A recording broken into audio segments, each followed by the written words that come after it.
はい、定刻となりましたので、これよりGuido van Rossum氏インタラクティブ記念講演会を始めさせていただきます。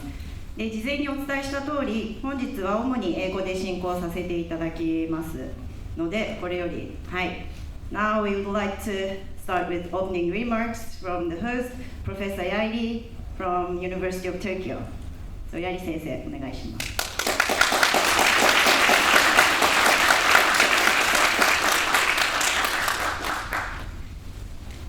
Good afternoon, everyone, and thank you very much for coming to this special event.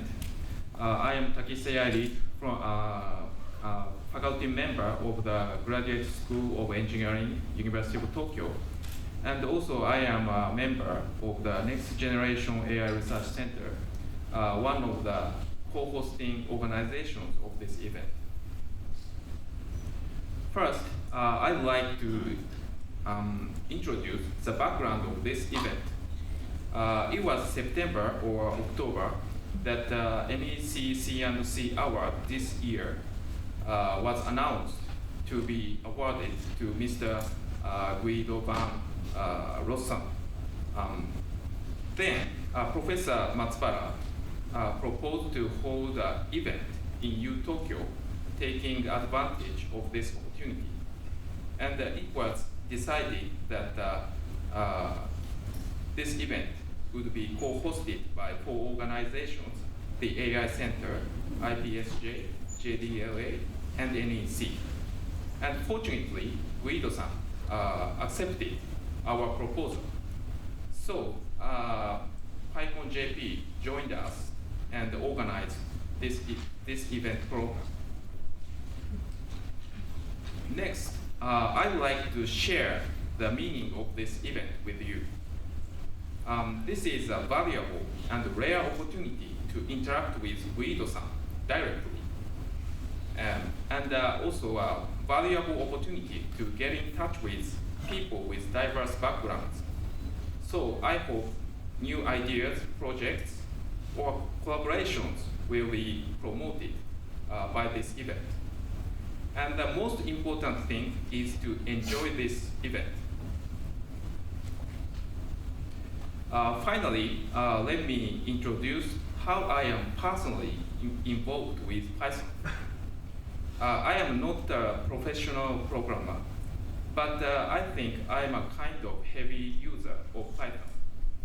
About 10 years ago, I changed the language for the undergraduate class of numerical computation from C language to Python. And I was impressed because student engagement was drastically improved by that change. And around that time, I also changed my research platform from MATLAB to Python. And it also greatly improved my productivity. So this event is a great opportunity for me to give thanks to Guido-san face to face. Thank you very much, and please enjoy the program.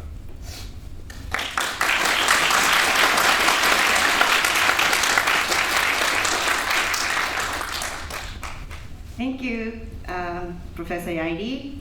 I would like to go quickly through the time schedule.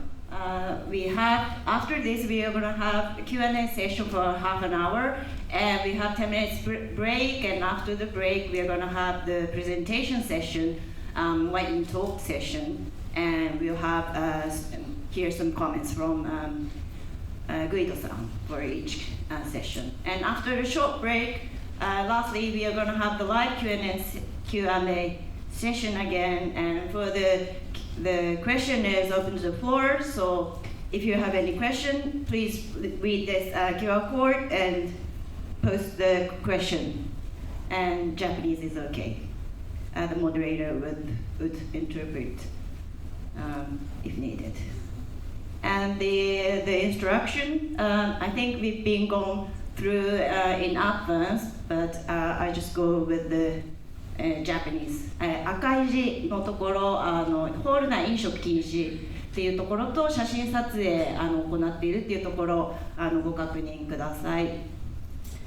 So now we'd like to move on to the main part, and we'd like to welcome the main guest, Guido-san, come up to the stage and thank you for a great talk.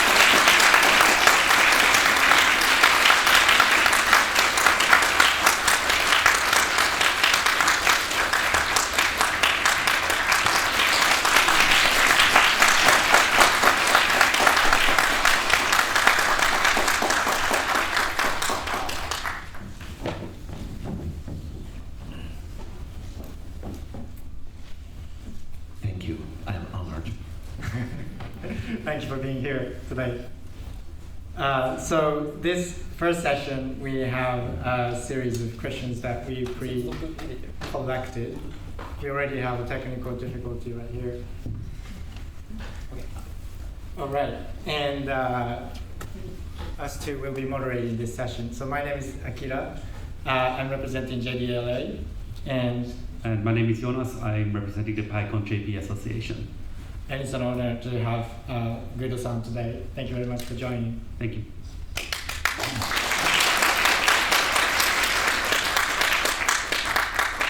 Yeah, and this series of questions were collected from some of the people here, I believe, and probably some of the people who haven't met. But thank you very much for your questions. Personally, I'm no longer coding a lot of Python these days, but I started when I was a researcher at CERN 20 years ago when we were doing particle accelerator experiment. And I think they were quite early to use Python, but using Python really opened up my career. You know, I was very fortunate to be able to use Python back in those days. And really, since then, I've been involved in data and AI field, and it has helped me very much. So I'd like to take this opportunity to thank you very much for doing all the work with Python.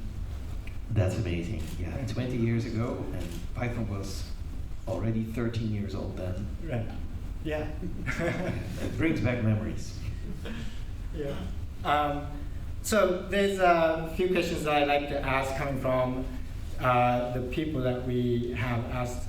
First one is from Imamura-san in University of Tokyo, and what do you consider important when we're making tools for other people to use? Tools for other people? In order to really know what other people want, that's difficult. Sometimes it's best to make a tool for yourself and hope that other people are similar to yourself.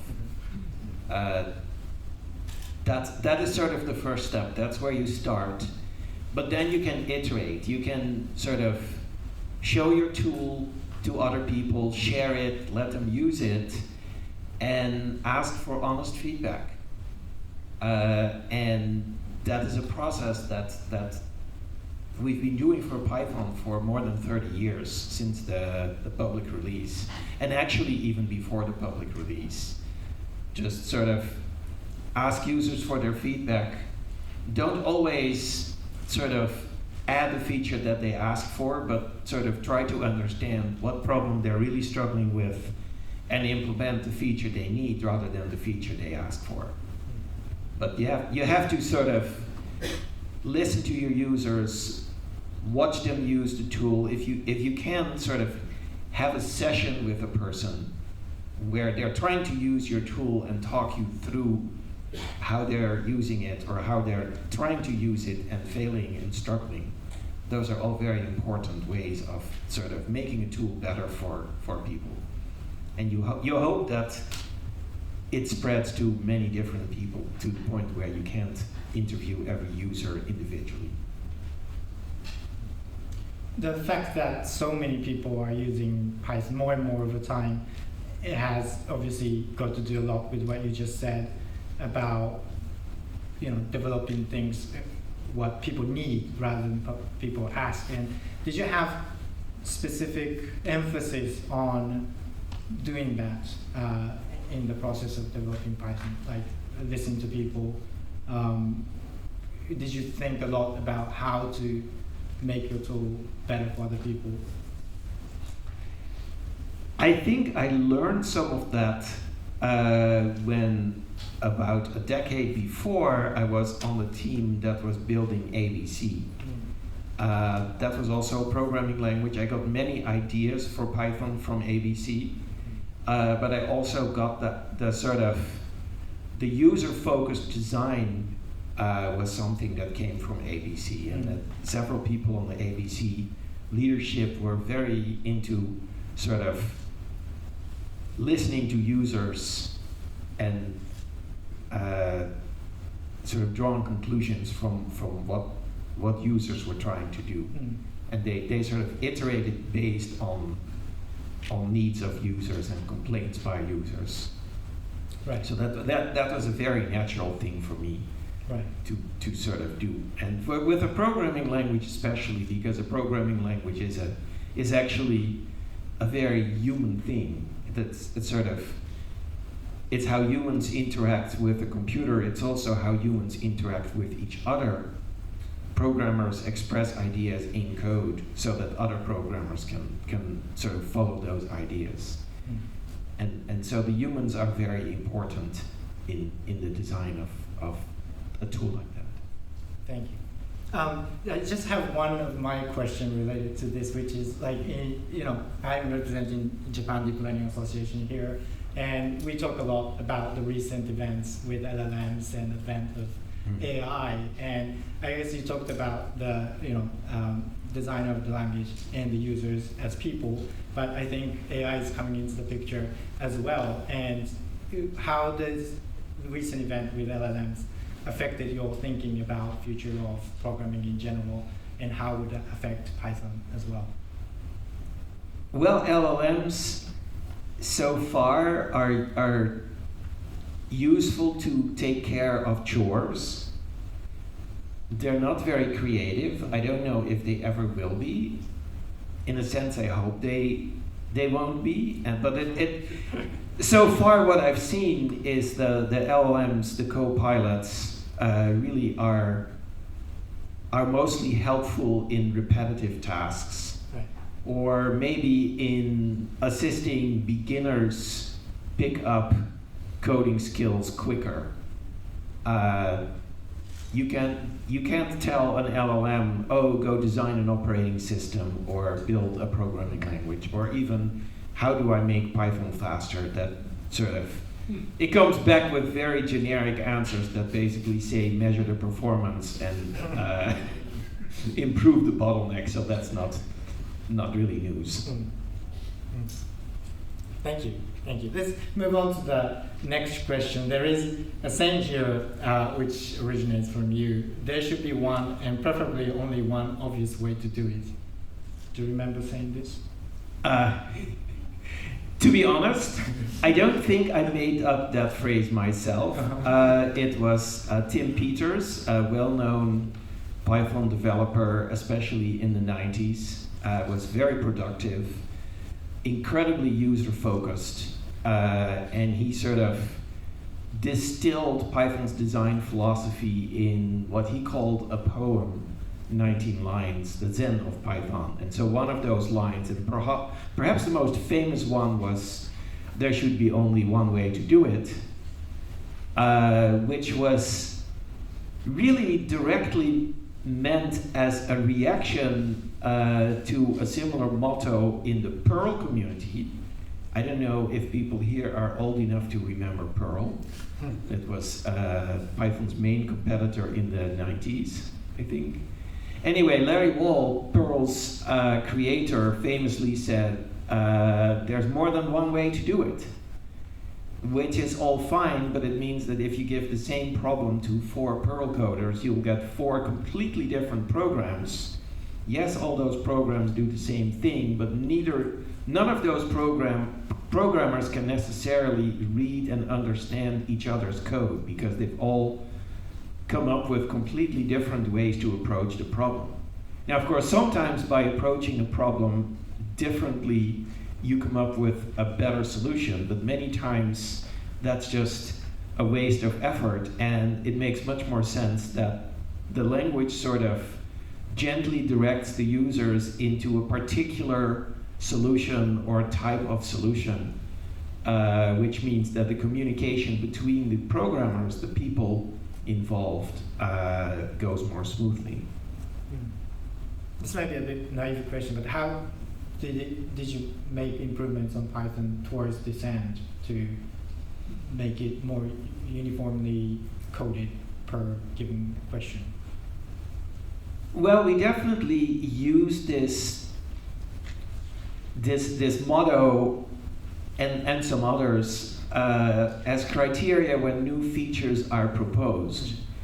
And when sort of a feature is proposed, but there is already an existing way that you can do it that is not too complicated or convoluted, the new feature will often be rejected as, well, we don't need another way to do the same thing in the language. And that only goes so far, because sometimes that sort of a particular thing is important enough or the solution is different enough that you do need a new feature. But it does mean that we try to avoid redundant features in the language, because redundant features just mean that the people have to learn more things to be able to understand the whole language. Thank you. Let's move on to some more technical questions from here. So the softball questions are over, so let's talk about the GIL. We are all very excited about the plan to potentially remove the GIL or make it optional that is underway at the moment. So are there any updates on that effort that you can share with us, or any similar exciting things that you think are going to happen in the near future? Well, so yeah, the global interpreter lock is both a good and a bad thing. It is bad, and that's the reason that we want to remove it, of course, because it makes it hard to use multi-core programming from Python, using Python's own threading API. On the other hand, the implementation of Python is simplified by the existence of the GIL. And so we are currently in a stage where, fortunately, we have a prototype of a Python version without the GIL that was built by a Facebook employee. Sorry, I'm blanking out on his name. Sam Gross. Thank you. So we're currently in the middle of merging changes from the prototype in Python's mainline, but it will take several years before the resulting new Python interpreter is stable enough that we can turn it on by default. So in the meantime, I don't know how much you know about Python's release cycle, but we have one major Python release per year, roughly around October. So we just released 3.12 last month. A year from now, we will release 3.13. My expectation is that by default, 3.13 still will have the global interpreter lock. Probably 3.14 a year later as well. But starting in 3.13, in the implementation, in the source code of the Python interpreter, there's a flag that you can turn on when you build Python from source code that says build Python without the GIL. And in 3.13, that will probably not just disable the bugs. It will not just disable the GIL, it will also introduce some bugs that we will have to sort of find out and squash. And so in 3.13, I expect it will be mostly sort of a very experimental feature. But that sort of the way the work is going at the moment, it does look like we will have a first version of Python without the GIL available. And it's the same source code for the interpreter. It just gets compiled with a different build time flag. And so you could build it from source code yourself easily. Well, you have to have a C compiler. So the GIL has been this whole boogeyman, or something like that. Sure. In Python world, or at least it's been talked about it like that. And now that it looks like we might defeat it or that we might make it optional, what, if anything, do you think is the next big thing that might get tackled that until now has been either too complicated or too scary to touch? Well, so going back to the GIL briefly, the plan is, and this is not absolutely certain to happen, but I think it's pretty likely that roughly 5 years from now, the new Python version that is released then will not have a GIL and not even a build time option to get it back. So the GIL is on its way out, is my expectation. Probably the biggest other development that is sort of going in quite a different direction is, and here we come again with 3-letter acronyms, we're also planning to add a just-in-time compiler. So a small team of core developers at Microsoft that I'm part of is working on a faster interpreter. And I don't know if you're aware of past attempts at making faster Python interpreters. Like PyPy or what was the other one? There was like PyPy. There's GraalPy at the moment. In the past, we've had Iron Python, but there have also been like other forks of Python. Like there was what was it called? Unladen Swallow in the first decade of this century was an attempt at making a faster Python interpreter, and based on all those experiences, I found that sort of creating a new interpreter, even if it starts out as a fork of the existing interpreter, is not an effective way to sort of come up with a new, faster version of Python. So what we're doing in our team is we're making small incremental improvements, and we are merging those into the upstream Python interpreter. So a lot of our work ended up in Python 3.11 roughly a year ago, and more of our work ended up in 3.12, and we're now already in the middle of the work that will be released in 3.13. And I expect that, again, at least optional, there will be a just-in-time compiler which translates Python bytecode to machine code. Do you have any idea when the optional one will be there? 3.14, 3.15? According to the author of the code, in 3.13 it will be off by default. In 3.14 it will probably be on. I'm personally somewhat more optimistic. I think that we can probably turn it on by default in 3.13. But that depends on sort of how stable we find it to be in the next 6 months or so. So I feel like the next question is kind of related to what we just talked about, because Kier here from Python JP seems to be worried that the focus on the GIL versus no GIL interpreters will somehow also split the focus of the performance improvements that a lot of people like yourself are working on for Python.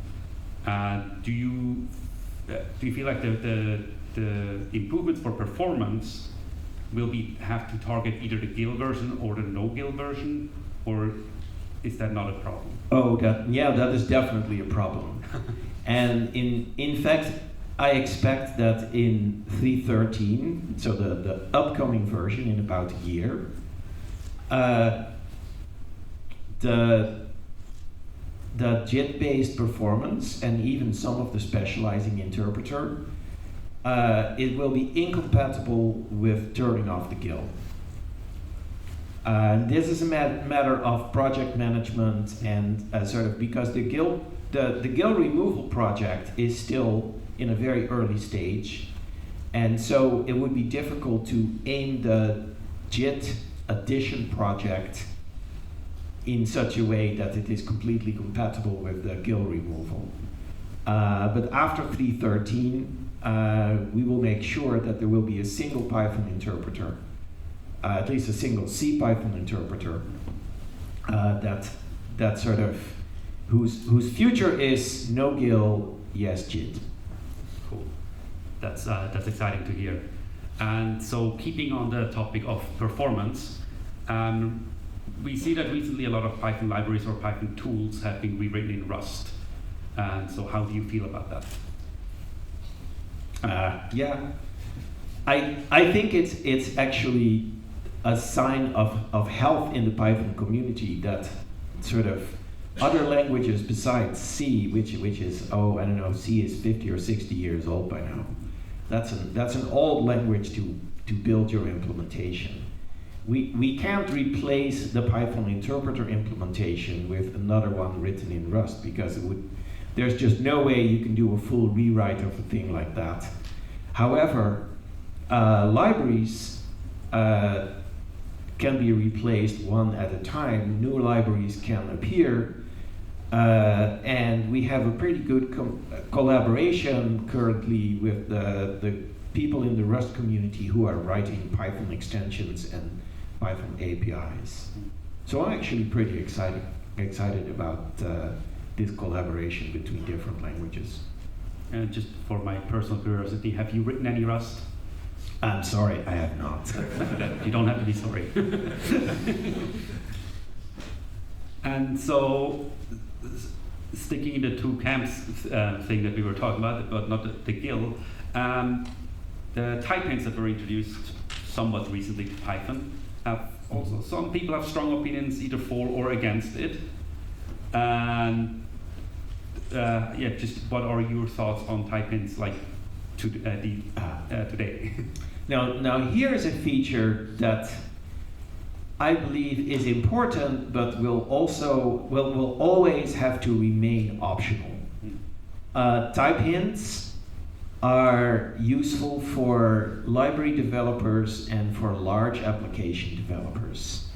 Type hints actually were created by a Dropbox employee, Yuka, who was my coworker when I worked at Dropbox. And the scale of the problem we had at Dropbox was we had several Python programs that were 1 million or more lines of code maintained by dozens of engineers over a decade or more.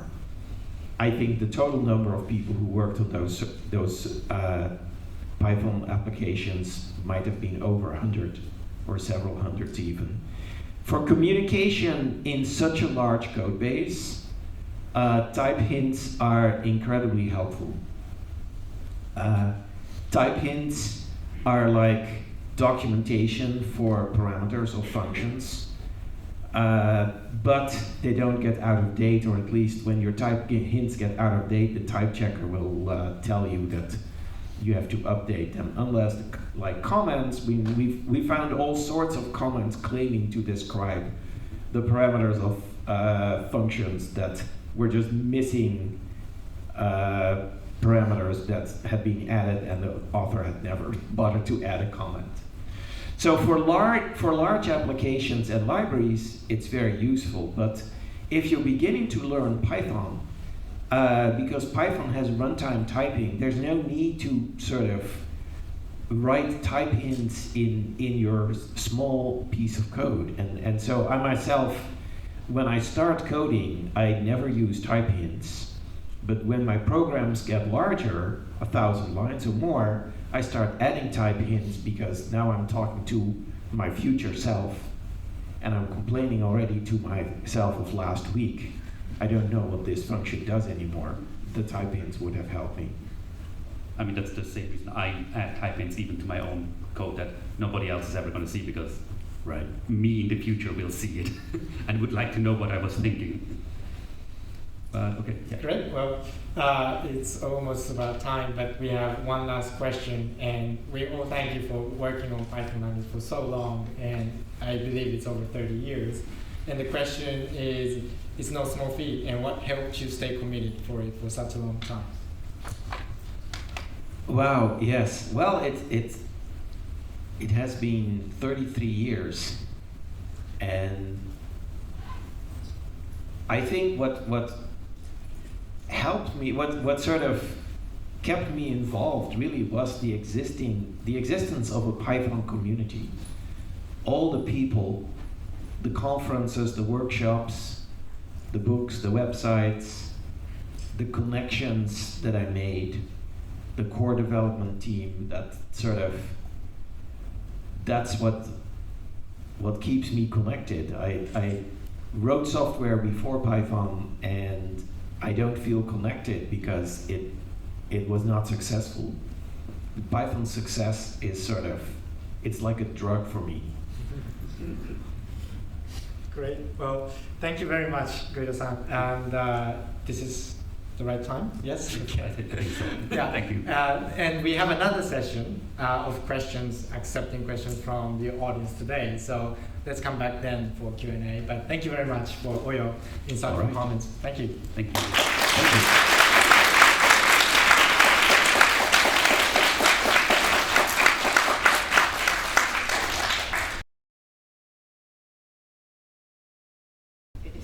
はい、じゃあ始めます。Let's get started. はい。は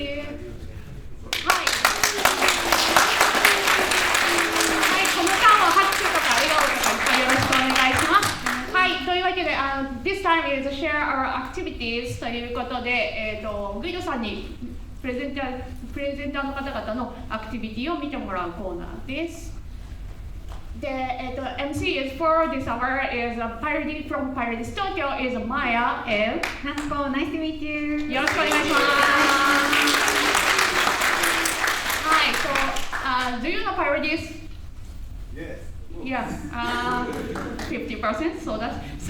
So Parodies is a global worldwide Python community for women. So Parodies Tokyo is our first Parodies chapter in Japan since 2014.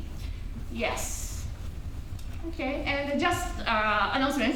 I'm sorry. So we have a day after tomorrow, December 2nd. So we have a Parodies Global Conference at online. So please join us.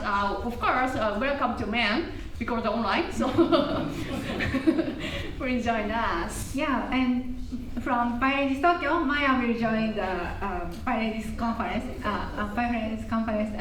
panel discussion from. Please check this out from. Okay. Okay. Okay. In this session, speaker will give a presentation for only in 3 minutes. Yeah. After 3 minutes, we forced to create their talk.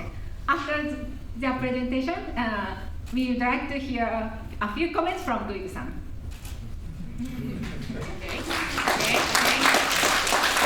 Okay, the first presenter is the first presenter is Kenichi Maehashi about KuPy. Please take it away.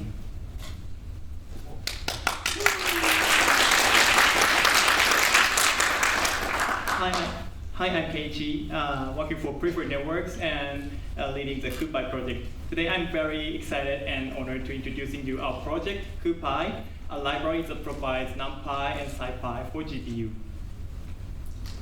So what is KuPy? KuPy, in short, KuPy is a library that provides GPU-accelerated data structures and algorithms in the same API as NumPy and SciPy.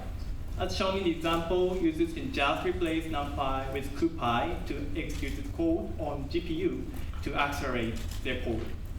Users can also transfer the data between CPU and GPU by directly passing NumPy and dimensional array or ND array to KuPy, or vice versa, to transfer the data between CPU and GPU.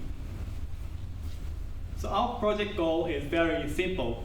That is to make the power of GPU accessible to all Python users.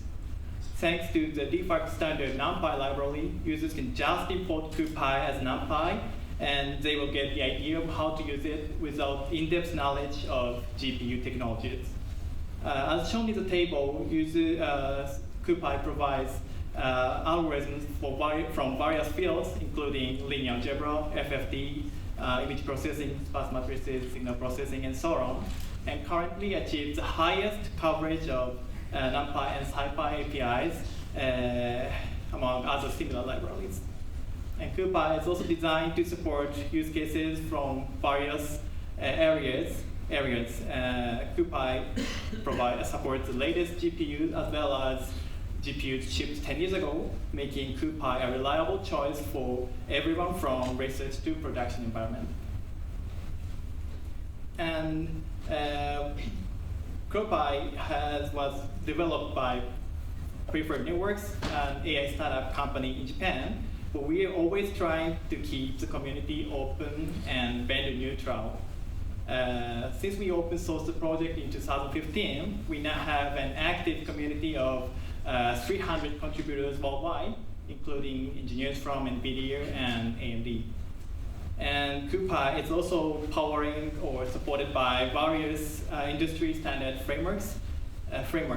For example, scikit-learn and NVIDIA Rapids for data science, and Spacey for natural language processing, that's for parallel execution, Monai for healthcare imaging, and Berkeley SAT project, to name a few. And as finally, thank you for making Python. We are very happy to be part of this thriving, active community of Python users and developers, and we'll try contributing to evolve the. Do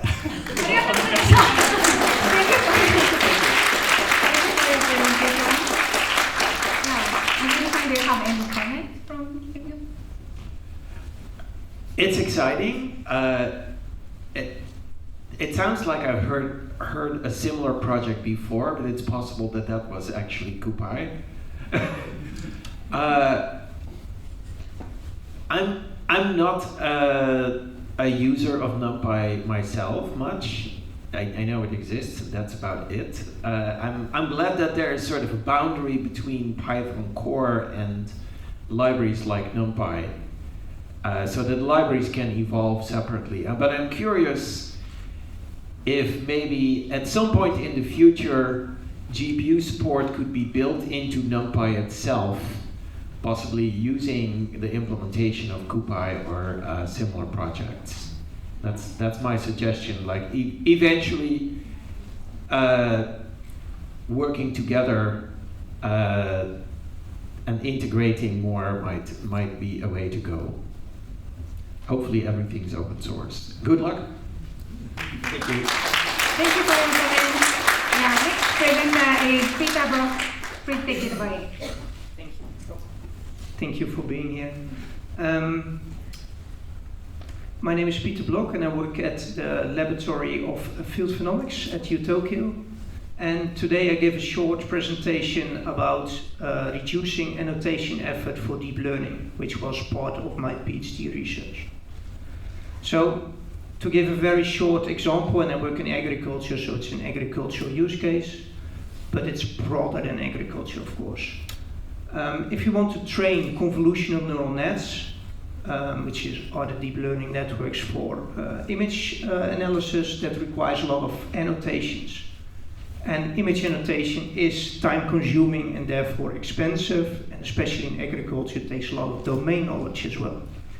So during my PhD I actually worked on a PyTorch implementation of tracking uncertainty in deep learning networks, which is a huge problem, with the intention of tracking the most uncertain images for the neural network. And by having that information, we can retrain these images and make it significantly better. So what did I do? I added a method called Monte Carlo dropout, which is basically making the model hesitate, and we track the hesitation. If it hesitates a lot, then there's basically a lot of uncertainty for the model. We do that with PyTorch functionalities. And I visualized it by different classes of this specific broccoli head in the field, which is used for robotics. And by doing so, by only retraining on the most uncertain images, we have very efficient annotation and we can improve performance. I made this graph during my PhD on the dataset that I just showed. And with that active learning method that I've developed, we could actually save about 1,400 image annotations. And calculated in hours, there was more than 120 annotation hours that can be saved by just having a smarter sampling method. And a nice thing, I think, for all of you, maybe Guido can also pull up his phone and scan the QR code. But the code has been made publicly available, and also the paper, of course, open source. It's just a relatively small implementation, but it's now been open sourced, and I've even heard that people from Siemens are using that to improve their deep learning. So thank you very much.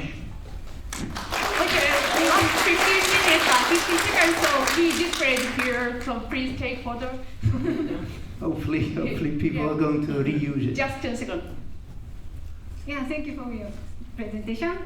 Do you have any comment from Guido-san? I think it's exciting.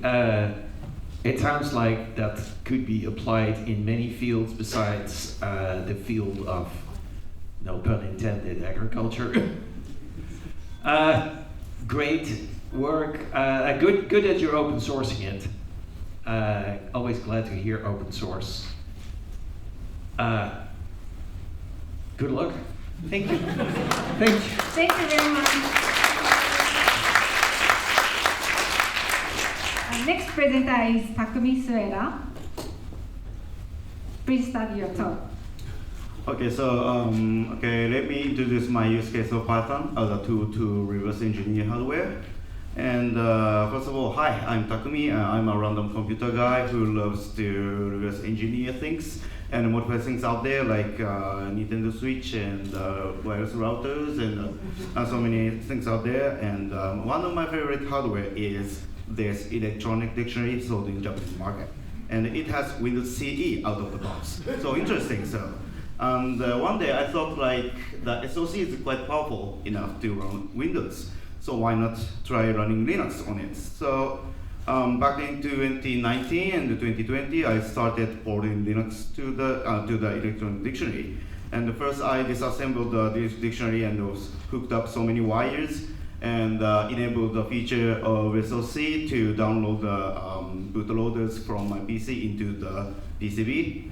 And then I successfully transferred my bootloaders, and then I had to know the exact configuration of the peripherals on SoC, and dumping the actual value from the running system is quite easy. But I had to modify the value on the register and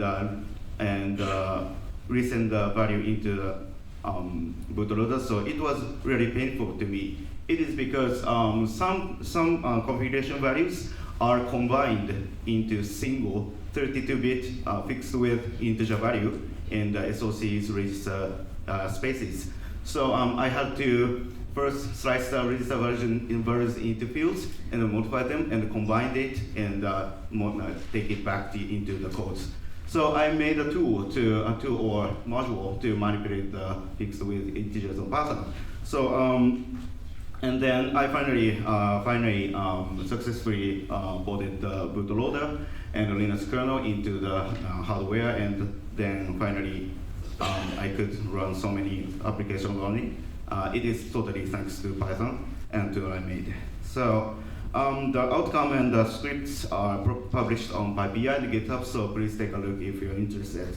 And then I want to say thank you to Guido-san and everybody in Python community for making my work possible. And also I'm so proud to be here to show my gratitude to everybody in the community. Thank you for listening. Thank you for your presentation. Yeah, Guido-san, do you have put your comment? That's very cool. Next, you should try to break into the Xbox. Yeah. There's money in that, I'm sure.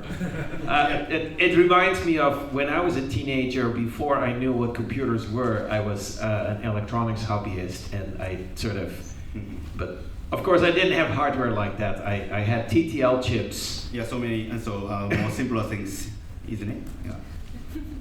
Sorry? Simpler things. Oh, yeah, the electronics were simpler then. Yeah. But I built a clock. Mm-hmm.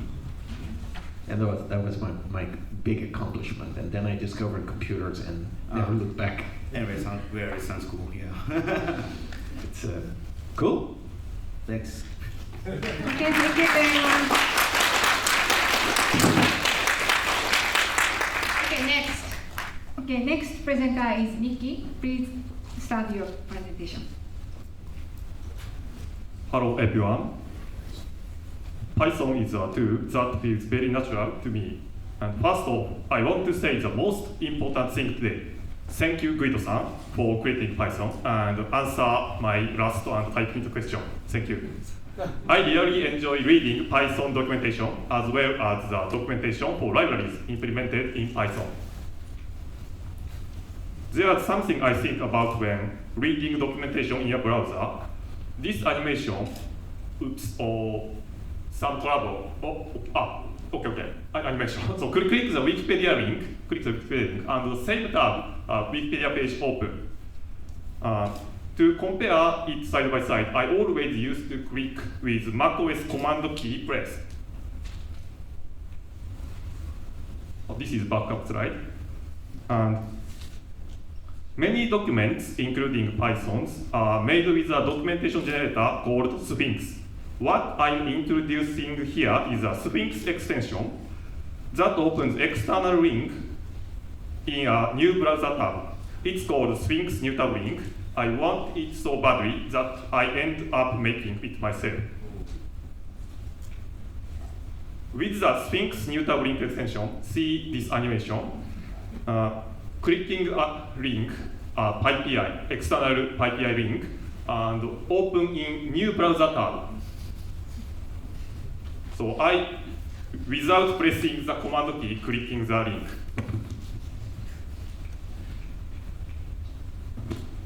I have a lot of thank yous to give here.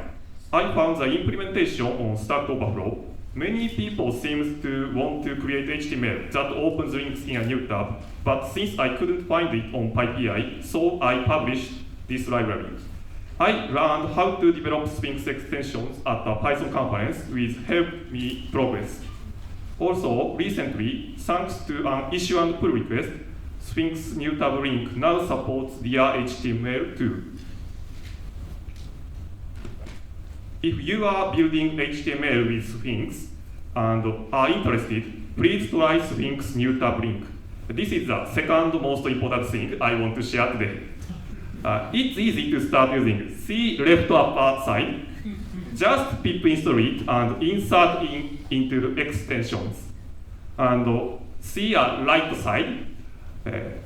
In addition to restructured text, it also supports combinations of Python files and Sphinx Autodoc, as well as Markdown, so please give it a try. Even if it's not from Guido-san, I'm always happy to receive feedback. Thank you. Thank you for your presentation. Guido-san, would you share your thoughts?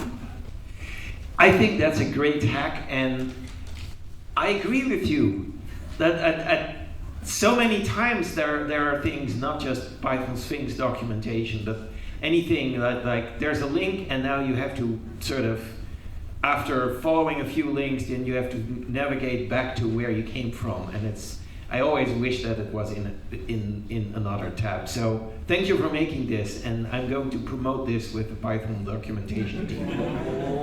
Thank you very much.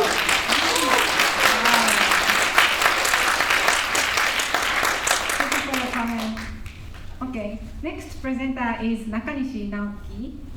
Please take it away.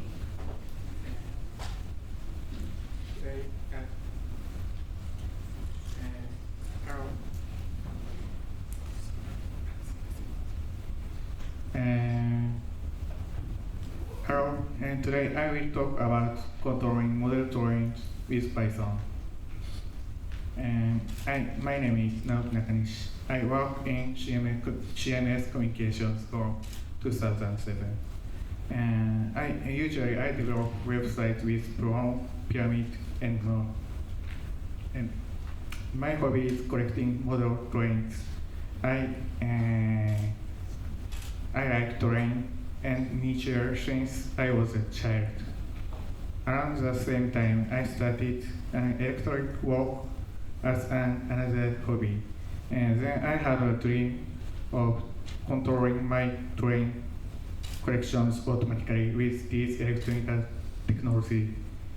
20 years since then, I resumed electronic crafts with microcontrollers, and I have known that DCC system can control model drawing with digital signals. I felt I can realize my childhood dream with this. This is DCC system. And the transmitter generates pulse between 20 volts plus and 20 volts minus, and the receiver get command from measuring pulse with and get powered by rectifying pulse to work peripherals.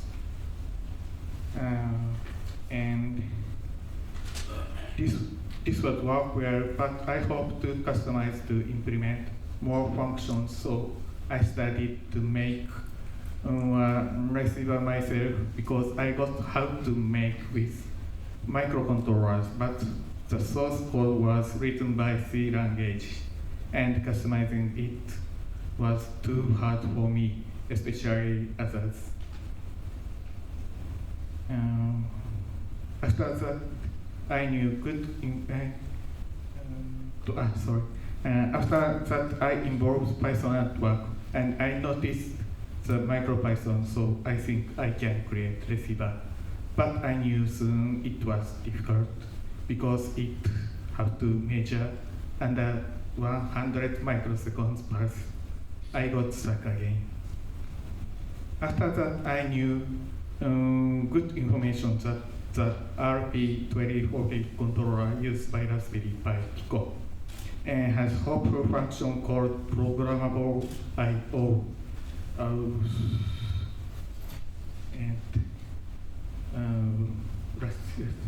And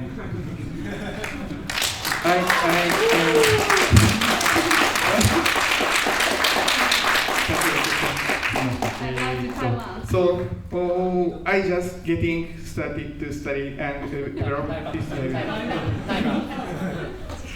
Thank you, Python, very much for my life. Thank you for your presentation. Please share your thoughts, Guido-san. Well, that was great. I love model trains. Again, when I was a teenager, there were no microcontrollers at all. You just had to turn the transformer, and there was a button you could press to make the switch go left or right. That was it, and I gave up. But I'm glad that now you can control your trains with Python. It's wonderful to hear. Good luck.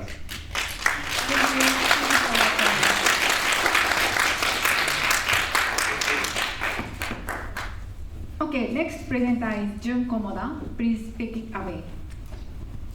Good afternoon, everyone. I'm glad to have an opportunity to address to you, Guido-san. I'm Jun Komoda. My presentation theme is my contribution to comp types. This is self-introduction. I have more than 5 years of experience with Python. I work as a technical lead for the Python RPHL. I'm currently working with Diva. This is content. This is overview of comp types. Comp types is a lightweight Python package based on the C-type CFFI open source library. The component object model is a standard programming model introduced by Microsoft. I'm a collaborator of this project. This is characteristic features of comp types. Comp types can create comp object by calling create object. Comp types is implemented with pure Python. Comp types can pass comp libraries and can generate Python modules with static defined COM interfaces. I'm working on introducing static typing to this library. COM types class definitions was unsuitable for static typing. In these following pages, I will demonstrate how my contribution changed the coding experience. This is a screenshot of VS Code. It is possible to create COM object through passing blog ID to create object at runtime. In this case, the type of object to be returned is by COM library. In the above code, create object returns iSpeech voice at runtime, but static type checkers or LSPs cannot infect. Create object is a generic function, and by specifying the interface, we can specify the object type to be returned at runtime and to be static typed. However,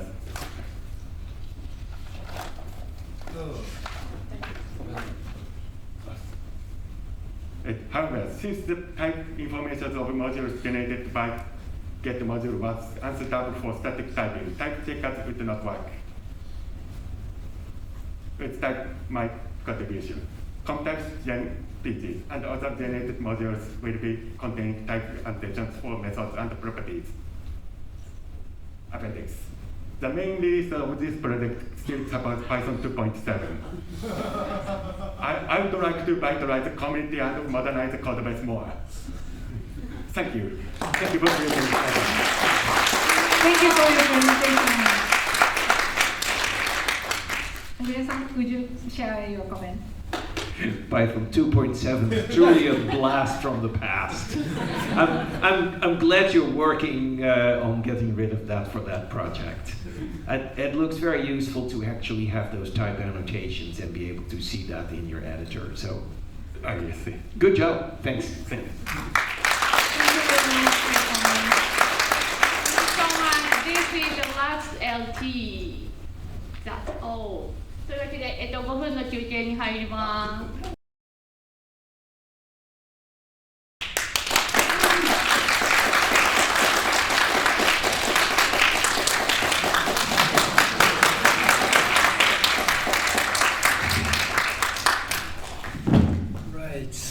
So the second Q&A session will be driven by the audience with the questions in the back. We will be choosing questions, but you're also welcome to choose any one of these you would like to answer. I will translate the ones that are in Japanese. I guess there are some students in the audience since this is a university. And the first question, as you notice, is what kind of student were you when you were 18? Or what did you learn? What did you spend time on studying? Would you like to take that question? Sure.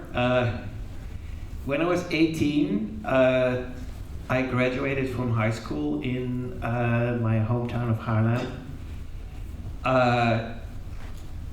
I was very good at math and physics, and I knew I was going to go to university, and I had to choose either math or physics, because those were the two things I knew, and I knew I had to either disappoint my physics teacher or I had to disappoint my math teacher. In the end, I chose math with a minor of physics, and then after 2 years, I realized that actually math was really hard, physics was even harder, but computers were fun. And I had never heard of computers while I was in high school, because that was too long ago, it was 1974. But once I was at the university, I got to program a computer using punch cards. That's how I learned typing. So I don't know how relevant that is to these days, but so your recommendation would be to learn punch cards. I do not recommend learning punch cards. And yeah, I actually. Any word of advice for those who are 18? Oh my gosh. It's like, this must be such a fantastic time to be 18 and just go to university and study computer science. And you don't know what's going to happen. Are large language models the future, or are they going to be a fad? Are in 2 years, are they running out of steam, or are they going to change the world? That sounds like super exciting. I don't know what else to say. Follow your heart, be curious. ありがとうございます。ちょっと日本語でも喋るっていう指令がさっきあったんですけど、LLM が今出てきてすごい面白いタイミングじゃないですかっていうお話もいただきましたけれども、じゃあ次の質問。Yeah, I actually like the next question is, if you could start Python again from zero, what would you add and what would you remove? Oh, that is a terrible question. I'm sorry. I never know how to answer that. That's like, I always feel if I were to change even one tiny thing, the whole future would be different, and you guys would all be learning Perl right now. So I would never change a thing. And yeah, there are things I wish I had done differently. The import system is way too complicated. There are too many ways of not finding the module you're looking for, unfortunately. But that will sort of be fixed over time, is my expectation. インポートでモジュールが見つからないことっていうのは結構あるよね。そこはちょっと直したいなっていう話でしたね。This one is my favorite that just came in right there. Which one is this? This is the last question. No. Yeah. Well, has there been any library or feature that you weren't a huge fan of and thought it wouldn't be very popular, but it became very popular instead? I found it hard to believe that there was a library named URLib3 that formed the basis of modern web client coding in Python. There was already a URLib and a URLib2 in the standard library, and so I was not a fan of having URLib3, but it turned out that actually the web moves much faster than the Python standard library can move, because Python is bound to backwards compatibility and a yearly release cycle, and so it's actually better if the sort of the protocol handling for things like HTTP is outside the standard library. So yeah, You didn't like it because there were 3 iterations of it breaking backward compatibility? I thought that what we had in the standard library was good enough, and I was wrong. Interesting. ウェブの方が Python よりもずっと早く動いてたから、そういうスピードで動かないといけないということで、当時はそのライブラリの必要性を感じなかったけど、実際には必要でしたっていう話でしたね。Let's see. Yeah, that's right. I like this one. So in Python, it involves using PEPs, Python enhancement proposals. So how did that idea of using PEPs, or what PEPs should be and how they are used, how did that come to be? We actually copied that from the internet standards. In the internet world, I think starting probably in the 80s, certainly very active in the 90s, was a thing called RFC, Request for Comment, which was a very modest name for a standard document. And sort of in the late 90s, I happened to work for a place that was also deeply involved in the RFC process for the internet. And we realized that we also needed sort of a standard process for Python changes. And my coworker Barry Warsaw came up with the name PEP, and he's just someone who likes cool sounding names. So he came up with Python enhancement proposal. It's a very lovely name. And it was later copied by other languages. Right. I think Ruby has a similar process, TickleTK had a similar process. I think you could even argue that Java's standards process also derived from Python's PEPs. Do you have a favorite PEP off the top of your head? Probably PEP 401. Okay.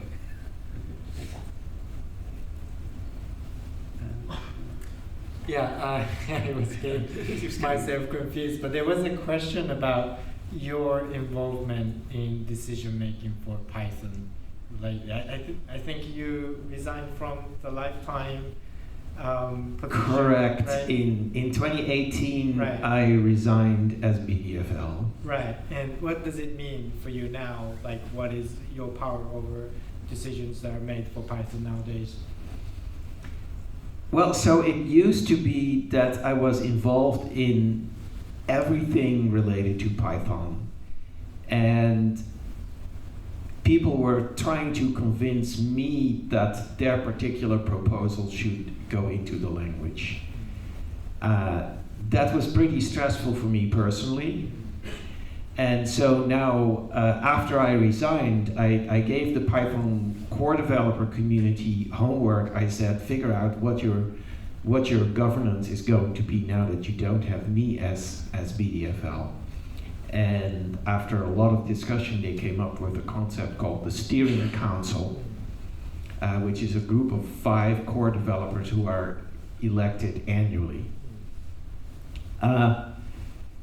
And so for me personally, that means that I am no longer the decider.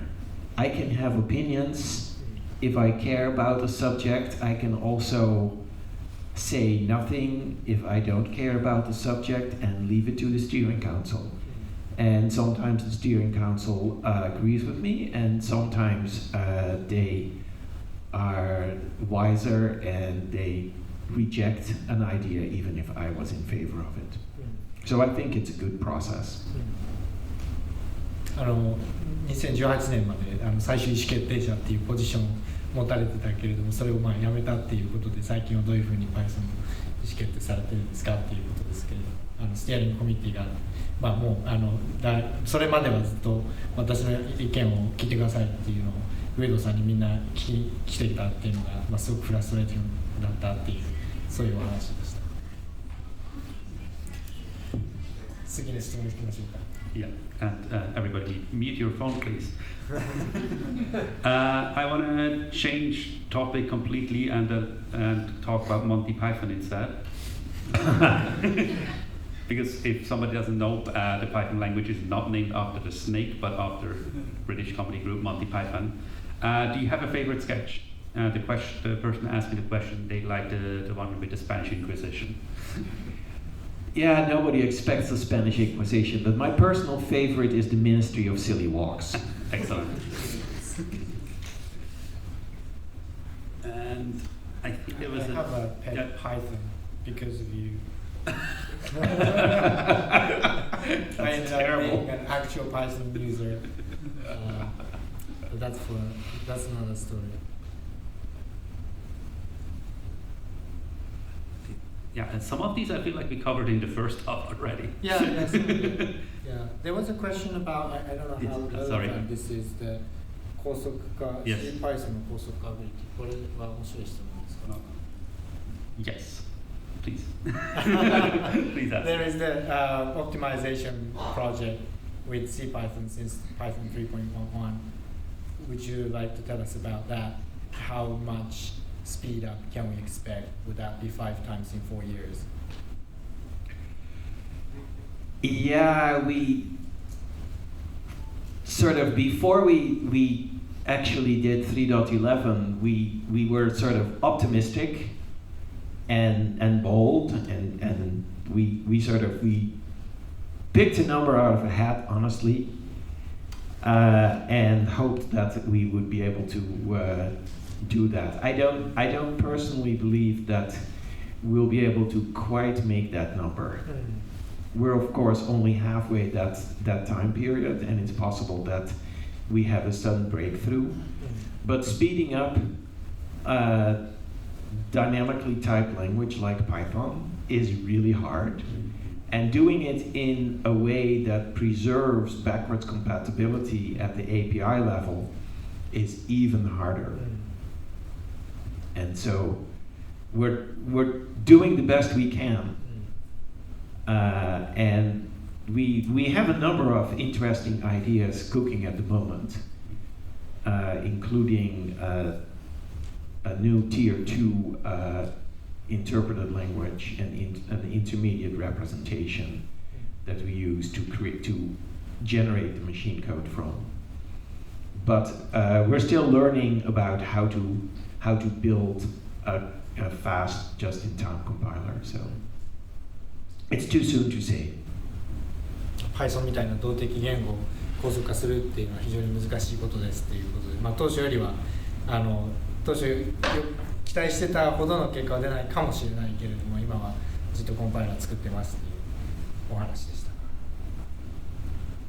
た。Next is so Python is used and I would say loved around the world, as shown by the fact that we're here. Why do you think that is? Why do you think Python managed to become such a global phenomenon? Well, I blame the community who created very powerful libraries like NumPy and Pandas, and the sort of what followed from that was the machine learning libraries that were built on top of those. I can personally only take credit for designing a language that is simple enough so that if you're just a casual user, you can still use it. And so it's easy. There are fewer details to remember, at least for casual use. And so there may be many Python programmers around the world, but most of them are not like professional software developers. So they don't have the training to learn all the details of the language, and they can still write useful Python code because it's so easy. Right, like Python has a huge width of things you can do with it, right? Like from machine learning to, as we saw, controlling model trains. It doesn't have to be anything that sophisticated. Yes. Yeah. Then I think we're slowly but surely running out of time, so I want to make sure to ask this question because I'm sure everybody here wants to know.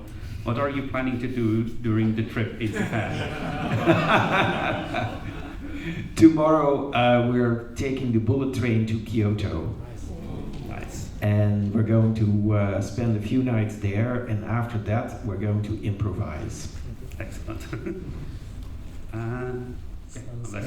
If you have suggestions for what we should see next week, okay, let us know.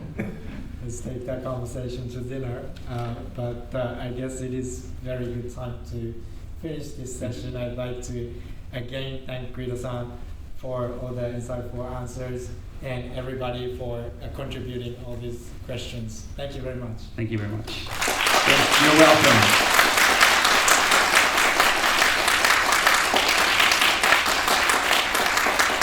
Can I add one more thing? Please. I'm very impressed how you sort of give a little translation of my answer into Japanese after I'm done speaking. That's like... That was impressive. Some of it, yeah, but Sure. not all. So, yeah. Well, there are enough people who speak both English and Japanese in the audience that you can't fool them. That's our hope, yeah. But I hope I did it all right. Yeah. Okay. All right, next item on the agenda. Thank you very much. Thank you.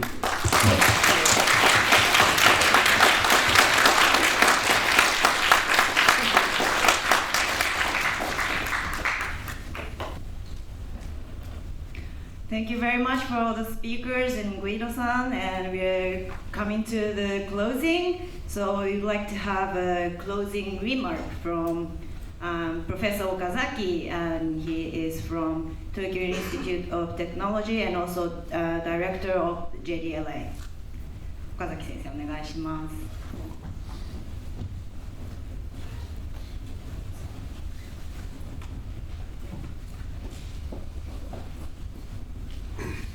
Hi.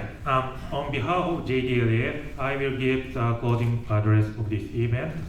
Before expressing my gratitude, please let me explain about JDLA. And JDLA is a non-profit organization aiming to promote deep learning technology for Japanese industry. JDLA also has a close relationship with AI community in Japan and maintains the community of deep learning evangelists, which we call CEDO. We operate certification examination for generalists and experienced engineers, and people who pass the exam can become a member of the CEDO community. I think we have quite a few participants from CEDO today, and we are impressed with the power of Python programming, technology, and the community. And on behalf of co-host organizers, I thank the PyCon JP associations for making this event successful. They've committed to planning and preparing for this event on short notice. Then I want to explain my relationship with Python. I started writing Python code for research on natural language processing 20 years ago. At the time, Perl and Java were the major programming language for natural language processing. And even Matsuo Sensei at the University of Tokyo, who was a mentor at the time and is now a chairman of JDLA, recommended Perl for programming. But I love the syntax and beauty of Python, and I started using Python for research. I now teach Python at the university and use Python to demonstrate implementation of machine learning theories, creating open source course materials. So it's an honor to meet you at this event. Finally, I want to express our deepest gratitude to Guido-san for sharing the invaluable insights and experiences with us. Guido-san, through your vision and dedication, Python has not just become a programming language, it has evolved into a fundamental tool that powers much of the digital world today.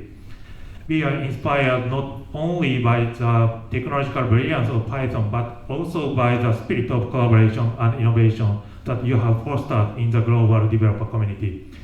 Your work has shaped the careers of many in this room, including mine, and will continue to influence the future generation of programmers and technologies. Now I declare the session closed. Thank you very much.